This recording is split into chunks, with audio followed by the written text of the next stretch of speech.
So tonight, we're going to hear from the uncle of a 17-year-old Scotlandville High School student who was shot and killed right in the middle of the day, right as he got off his school bus. Our Ethan Tuttle sat down with him today to see what we can learn from this young life.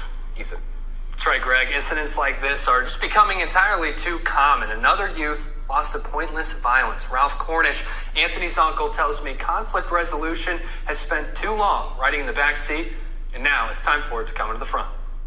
17-year-old Scotlandville High student Anthony Robinson was just getting off the bus. And I looked to my right, I saw the young man's book sack with what appeared to be blood by it.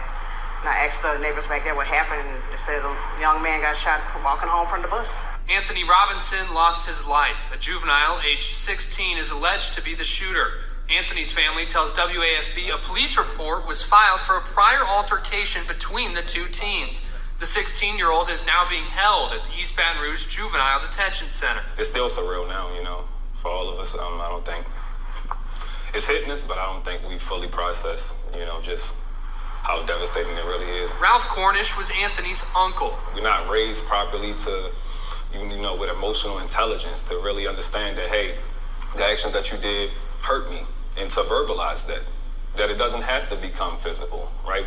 Maybe we can rectify this situation with a conversation. We have to make that acceptable. We have to make walking away and having a talk with someone something that is good. Dina Christie is the CEO at Family Road of Greater Baton Rouge. She hammers home the importance of positively supporting children and actively leading by example in conflict resolution and other aspects of daily life, hopefully leading children towards a safer and healthier path in life. That makes such a difference to a child, knowing that they're loved, knowing that they're important, that they have a purpose in this life. Cornish says tips like this could save lives amongst teens and the youth across not only Baton Rouge, but the country.